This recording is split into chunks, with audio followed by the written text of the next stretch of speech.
Hello दोस्तों। चलिए आज हम लोग पढ़ते हैं CSIR ASO SO से रिलेटेड जो सिलेबस में अलग अलग तरह के इंडेक्सेस दिए हुए हैं उस इंडेक्सेस को, क्योंकि आपको पता है कि अब एग्ज़ाम 5 फरवरी से शुरू होने वाला है और मोस्ट लाइकली है कि ये जितने भी इंडेक्स दिया हुआ है इससे रिलेटेड क्वेश्चन ज़रूर पूछेगा CSIR। तो चलिए इसको हम लोग कवर कर लेते हैं। तो सबसे पहला जो आता है वो हाउस प्राइस इंडेक्स है। ये क्वार्टरली रिपोर्ट है जो RBI निकालती है, जो और टोटल सिर्फ और सिर्फ 10 शहरों के लिए है और इस 10 शहरों का नाम आपको अच्छे से याद होना चाहिए। हो सकता है कन्फ्यूजन के लिए कुछ ऐसे शहरों का नाम दे दे जो कि उसमें ना हो। तो मुंबई, दिल्ली, चेन्नई, कोलकाता, ये जो हमारे 4 महानगर हैं इसका नाम है। बेंगलुरु, लखनऊ, अहमदाबाद, जयपुर, कानपुर एंड कोची। ये टोटल 10 शहर हैं जहाँ पे जिसका हाउस प्राइस इंडेक्स, और अगर क्वेश्चन ये आता है कि इसका बेस ईयर क्या है, तो 2010 से 11 का बेस ईयर में कैलकुलेशन होता है। ये हाउस प्राइस इंडेक्स क्या बताता है, तो ये एक ऑफिशियल डेटा है जो प्रॉपर्टी प्राइस ट्रांजैक्शन से रिलेटेड निकाला जाता है। बाकी मैं ये PDF अपने चैनल पे शेयर कर दूंगा, अपने टेलीग्राम चैनल पे शेयर कर दूंगा, आप वहाँ से डाउनलोड कर सकते हो। फिर आता है multi dimensional poverty index. Multi dimensional poverty index ये एनुअली रिपोर्ट है जो UNDP और Oxford poverty and human development initiative द्वारा निकाला जाता है। इसमें मेनली 3 डायमेंशन पे बात होती है, एक है हेल्थ, दूसरा एजुकेशन और फिर तीसरा लिविंग स्टैंडर्ड, और 12 इंडिकेटर्स पे।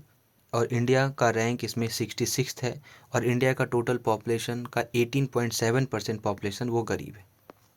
अब ह्यूमन डेवलपमेंट इंडेक्स की बात करें तो ये एक ईयरली रिपोर्ट है जो यूनाइटेड नेशन डेवलपमेंट प्रोग्राम के द्वारा निकाला जाता है। और जो सबसे पहला रिपोर्ट प्रिंट हुआ था वो 1990 में महबूब उल हक पाकिस्तान की और हमारे इंडिया के अमर्त्य सेन, डॉक्टर अमर्त्य सेन या सर अमर्त्य सेन के द्वारा निकाला गया था। इसमें मेन 3 मेजर एरियाज पे बात होती है: life expectancy at birth, knowledge, means years of schooling and expected years of schooling, और तीसरा gross national income per capita. और टोटल 13 डायमेंशन पे बात होती है। अगर आप ये देखें तो इंडिया का रैंक इसमें कितना आया है, तो इंडिया का रैंक 132 है आउट ऑफ 191 नेशंस। और इंडिया का अगर आप ह्यूमन डेवलपमेंट का वैल्यू देखो तो 0.633 है, और अगर आप ग्लोबल वैल्यू देखो तो 0.732 है, मतलब ग्लोबल वैल्यू से कम है इंडिया का। फिर आता है physical quality of life index, PQLI। सारा का सारा जो इंडेक्स लिखा हुआ वो सब सिलेबस में है, इसी वजह से मैंने इसे लिखा है। ये क्या देख रहा होता है, ये क्या मेज़र करता है, तो PQLI मेज़र करता है क्वालिटी ऑफ लाइफ और well being of a country. Exam में क्वेश्चन आ सकता है कि GDP का अल्टरनेटिव इनमें से कौन सा इंडेक्स ऐसा है जो GDP का अल्टरनेटिव है। तो आप आसानी से लगा सकते हो कि PQLI इंडेक्स को हम लोग alternative to gross domestic product मानते हैं, और ये एक कंट्री के प्रोग्रेस को देखता है। और इसमें मेन 3 बेसिक इंडिकेटर हैं वेलबींग का, जिसमें लिटरेसी रेट देखा जाता है, लाइफ एक्सपेक्टेंसी देखा जाता है और इन्फेंट मोर्टेलिटी रेट देखा जाता है सिंगल इंडेक्स में। और इसमें रेंज 0 से 100 का होता है। डेवलप किनके द्वारा किया गया, तो मॉरिस डेविड एक अमेरिकन इकोनॉमिस्ट थे और 1970 से इसे निकाला जाता है। अब यहाँ मैंने लाइफ एक्सपेक्टेंसी और इन्फेंट मोर्टेलिटी रेट और लिटरेसी रेट के बारे में लिख दिया है, जो कि आप खुद से भी पढ़ सकते हो। अब gender empowerment measures, GEM, UNDP के द्वारा निकाले जाने वाला रिपोर्ट है ये मेजर करता है inequalities between mens and womens opportunities. और इसमें मेन 3 मेजर एरियाज़ हैं, जिसमें सबसे पहला economic participation and decision making, power over economic resources, political participation and decision making. ये तीनों में जो मैन और वुमेन के बीच जो अपॉर्चुनिटी का जो इनइक्वालिटी है उससे रिलेटेड ये रिपोर्ट निकाला जाता है। एक एक्स्ट्रा जो उसमें नहीं था लेकिन फिर भी मैंने ऐड कर लिया, global gender gap report yearly report है, वर्ल्ड इकोनॉमिक फोरम के द्वारा निकाला जाता है। इसमें मेन 4 की डायमेंशंस पे बात होती है: economic participation and opportunity, educational attainment, health and survival और पॉलिटिकल एम्पावरमेंट। इसमें स्कोर 0 से 1 के बीच देखा जाता है। और जो इंडिया का इसमें है वो 127th रैंक है।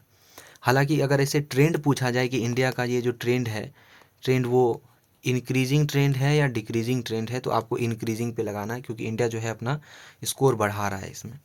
तो ये ग्लोबल जेंडर गैप रिपोर्ट हुई।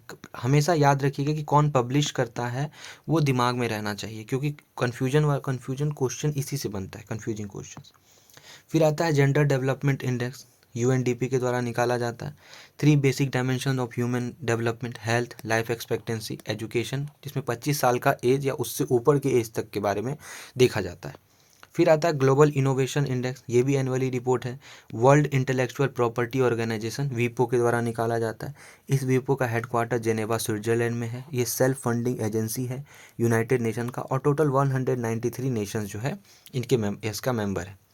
और 2023 एडिशन को रिवील किया गया और कहा गया कि ये जो ईयर है, this years most innovative economies in the world. इस साल को कहा गया कि ये जो है वो एक मोस्ट इनोवेटिव इकोनॉमी है पूरी दुनिया का। इंडिया का रैंक इसमें 40 था, 40वां नंबर पे है।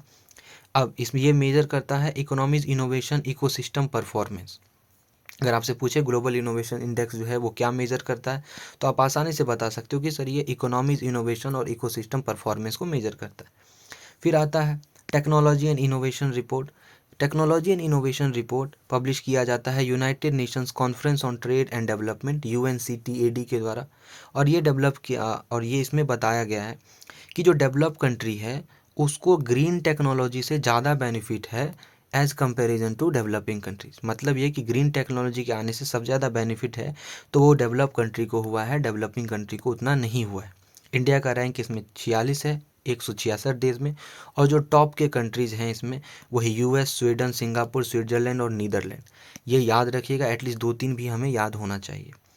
फिर आता है हमारा ग्रीन इंडेक्स। ग्रीन इंडेक्स को रिलीज़ किया जाता है वर्ल्ड बैंक के द्वारा, और वर्ल्ड बैंक का एक ऑर्गेनाइजेशन, एक इंस्टीट्यूशन है, इन्वायरमेंटली सस्टेनेबल डेवलपमेंट डिवीज़न।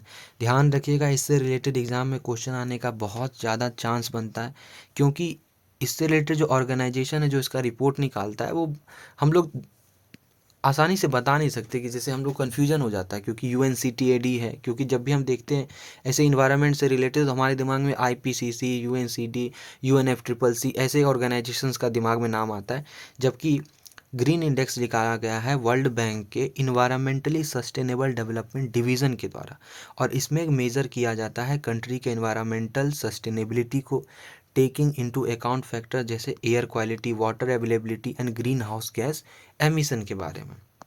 और फिर बाकी ये सस्टेनेबल डेवलपमेंट गोल है, आपको पता है 17 गोल को याद कर लीजिएगा कि ये कहाँ कैसे आया था। और इसी के साथ जो है ऑल द बेस्ट जिनका भी पेपर है 5 फरवरी को, ठीक है। एक बार इसको आप पूरे अच्छे से पढ़ लीजिए। मिलते हैं किसी नई वीडियो में, तब तक के लिए थैंक यू।